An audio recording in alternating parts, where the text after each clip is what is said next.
Okay, Walera, so tell me about the Soviet underground art. Myself, I've been an underground artist in the former Soviet Union. In totalitarian states, usually does exist only one art, official art, and the other arts were banned or prohibited, not allowed. So what in Nazi Germany and in Stalinist Soviet Russia. Before Hitler and before Stalin, in Russia and in Germany, all kinds of arts flourishing, traditional, realistic, and abstract, modern, experimental art being existing together, competing, coexisting. But when tyrants like Hitler and Stalin came to power, they considered art as propaganda. Mm-hmm. So they didn't need experiments in art. They needed only skillful artisans to produce propaganda stuff. So when I was a young artist, it was quite shocking experience for me when only I started to experiment. I immediately was punished with bad marks, taking my scholarship from me, and such kind of punishment, verbal, financial. I spent 1 year in hospital because of stress. But eventually I have realized what they want from me. They want from me to be skillful artisan, nothing more, not an artist. So after completing Academy of Art, I separated my art from official art, my art from commercial art. So during daytime I've been making money by making mosaics, stained glass, windows, murals, propaganda art. In the evening I lock the door, I draw curtains down, and I've been experimenting. And so it's a number of artists. You can find a number of artists at that time. Mm-hmm. In Moscow, St. Petersburg, in larger cities, in Minsk, in Kiev. Not many, but we've been existing, making our own experiments, our own arts. So in Moscow, some underground artists tried to display their art, but they were not allowed. Yes. Not allowed. So they did it in the park. And the authorities, Moscow authorities, brought bulldozers and they bulldozed all the exhibition. So there was no one to help you like protest against it? Who could help?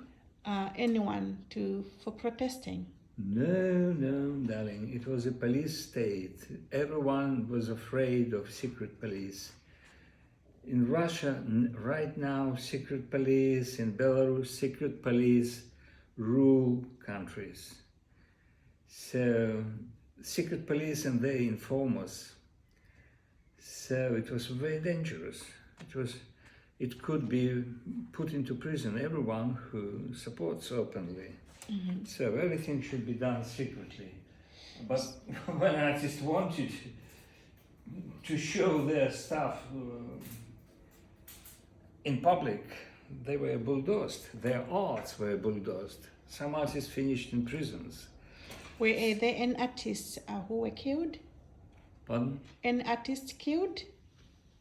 Killed. Did they kill an artist? Killed? Kill. Murdered. Murdered. Killed? Yes. Not really, but mental clinics was usual practice. Friend of mine in St. Petersburg, he was put into mental clinic, and they forcefully treated him with dangerous substances, and he went out in a couple of years from that clinic like a balloon, and mentally strange, unstable. Actually, he was put normal person and came out as mentally unstable person. Oh, gosh. So there are lots of material in the online you can find. So it was secret activity to experiment in visual art in Soviet Union. Mm-hmm. That's terrible. So, That's sad stories. yes, it is. That's why I'm here. That's why you're here. That's why I'm here. So is it better now at the moment? How's the situation? At the moment, it's been a period, it's quite interesting.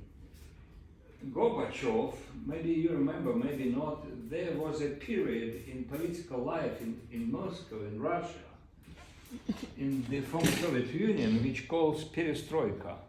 Perestroika means recombination, reconstruction, rebuilding.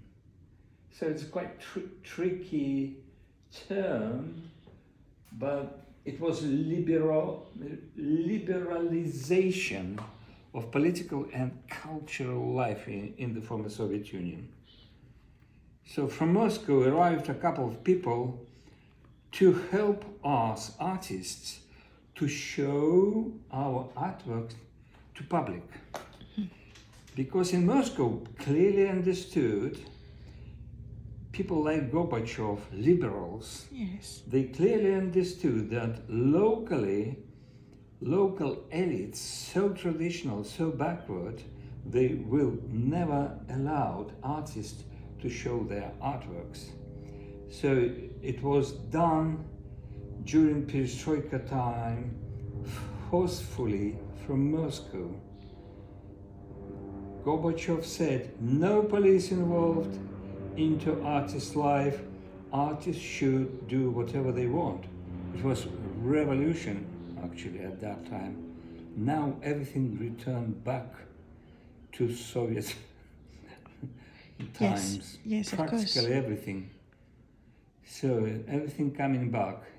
Because of the war and everything as well. But several years it was a real freedom in the former Soviet Union. And I was one of curators, I was organizer, those young artists who's been working underground. I set up a group, I called it Former, or The Form, manifesting that we are interested only in art, in forms and shapes. We are not interested in politics at all. And our group was actually very popular. We started our existence as a group in the Estonian Museum, State Museum. It was a very impressive exhibition. And after that, we were invited to Moscow, and we exhibited in several places in Moscow. And eventually, in the very prestigious or very important gallery, and the French gallerist arrived from Paris. French galleries arrived where? In Moscow? To Moscow for the exhibition, for the private view. Okay. My exhibition. And he said to me, all of your artworks I will buy, and friend of yours, same name, Valerie, I will buy both of you all your stuff. Wait for me tomorrow morning. Probably it was Friday. On Saturday morning, we've been sitting, waiting patiently for the Paris dealer, Paris gallerist. He didn't turn up. On Monday, he didn't turn up. Oh, no. On Tuesday, he didn't turn up. And we went back to our Minsk, to Belarus, and I emigrated. And all in Warsaw, in Poland, listening to Russian radio, I heard the bad news that at that Saturday, when we've been waiting for the gallerist, Garrig Basmajan, he was killed by the Russian mafia. It's a mafia time had started at that time. Because freedom, political freedom, economical freedom, cultural freedom, it was also a freedom for criminals. Because we had no civil society in the former Soviet Union. Mm-hmm. That's why we had no proper justice system, proper police system, and criminals started dealing with artists, with gallerists, with art, and with the economy. So it was very turbulent, very scary time, and I immigrated at that time. But at that time, your parents were alive, yes? Your parents. Yeah. Did they give you any advice to... My parents were communists. They were stupid and backwards. They called me all my life, you're an anti-Soviet person. They don't even allow my younger brother to contact me much. Is it? Wait, so your younger brother now is in Belarus, yeah? Oh, yeah. He's a doctor, actually. He's a doctor. He is in Belarus. Oh, that's terrible. So how did you come here then to London? How did you migrate to London? Me? Yes. I migrated to Poland. Oh, Poland first. Poland. Yes. I've been there for 1 year, and I got an invitation, even 2 invitations to exhibit in London and in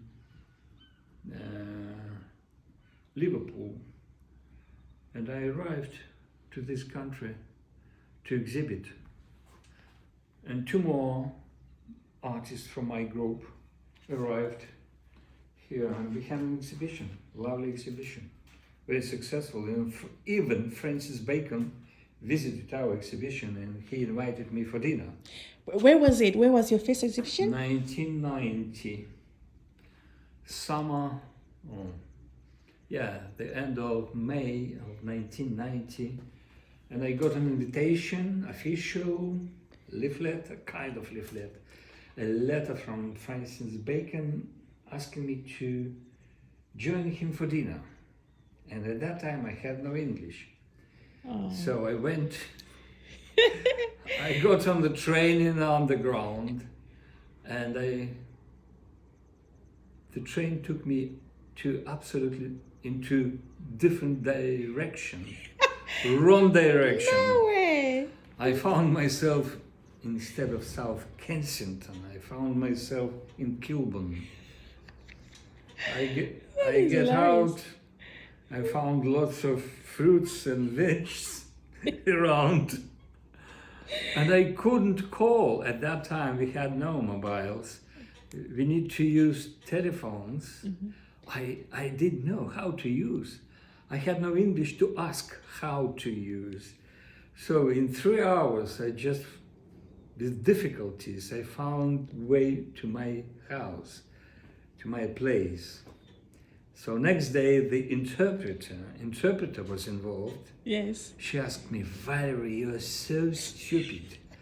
Francis invited guests, friends. It cost him £800 for dinner, and he didn't turn up. Who could imagine? Bad luck, bad luck. Bad luck. Bye-bye. Absolutely. But did you become friends with him afterwards? No, I never seen him.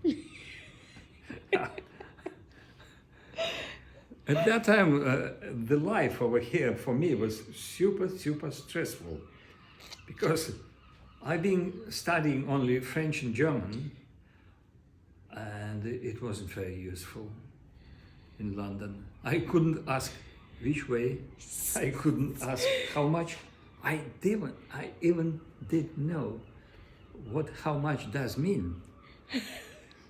So, Yes, such things. yeah, it was. But you became extremely successful. Look at your work and everything.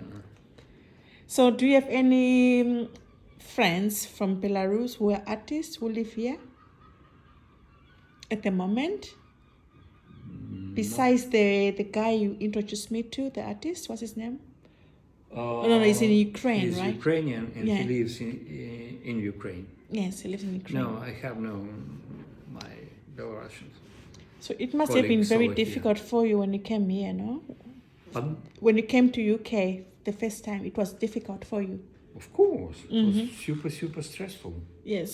But when in the very first morning when I came out and looked around, it was so beautiful. Old churches, bridges, parks, pubs.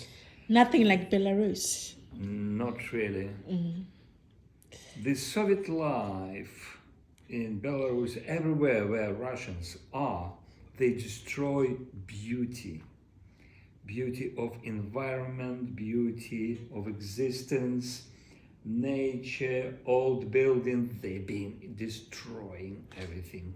So when I arrived to this country and I saw how much beauty does exist, old stuff, new, I was shocked by the beauty, aesthetical, cultural shock. So I said to myself, no, I should be a part of this beauty. And you are a part of it. Look at that. Just, it's not even not political, it's aesthetical, because of beauty.